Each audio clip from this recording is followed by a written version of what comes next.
Welcome to GK land. दोस्तों, हमारा आज का टॉपिक है भारत शासन अधिनियम 1919। 20 अगस्त 1917 को ब्रिटिश सरकार ने पहली बार घोषित किया कि उसका उद्देश्य भारत में क्रमिक रूप से उत्तरदायी सरकार की स्थापना करना था। घोषणा ने क्या स्थापित किया कि ब्रिटिश शासक की सरकार की नीति प्रशासन की प्रत्येक शाखा में भारतीयों की भागीदारी बढ़ाई जाए, मतलब बढ़ाने और स्वशासन संस्थाओं का क्रमिक विकास करने की इनकी योजना थी, ताकि ब्रिटिश साम्राज्य के आंतरिक भाग के रूप में भारत उत्तरदायी सरकार की प्रगतिशीलता को प्राप्त कर सके। तो क्रमिक रूप से 1919 में भारत शासन अधिनियम बनाया गया, जो 1921 में लागू हुआ। बना कब? 1919 में लागू हुआ, 1921 में। इस कानून को मॉन्टेग चेम्सफोर्ड सुधार भी कहते हैं, जिसको इंग्लिश में मॉन्टेग्यू चेम्सफोर्ड रिफॉर्म कहते हैं। और मॉन्टेग क्या थे? तो भारत के राज्य सचिव थे, आगे वाला राज्य सचिव, पीछे वाला वायसराय। ठीक है, चेम्सफोर्ड भारत के वायसराय थे।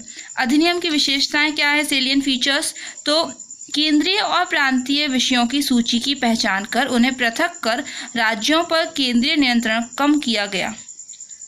फिर केंद्रीय और प्रांतीय विधान परिषदों को अपनी सूचियों के विषयों पर विधान बनाने का अधिकार प्रदान किया गया, लेकिन सरकार का ढांचा केंद्रीय और एकात्मक ही बना रहा।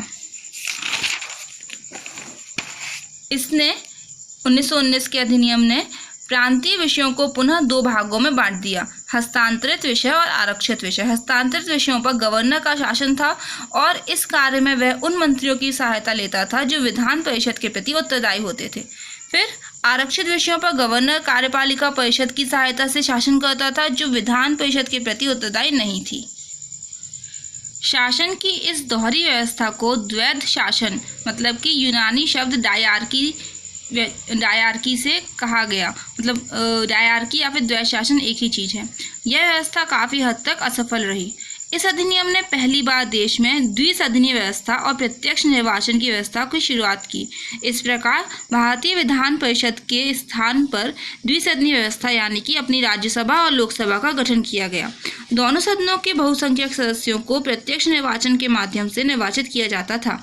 इसके अनुसार वायसराय की कार्यकारी परिषद के 6 सदस्य 6 मेंबर्स में से कमांडर इन चीफ को छोड़ करके 3 सदस्यों का भारतीय होना इम्पोर्टेंट था।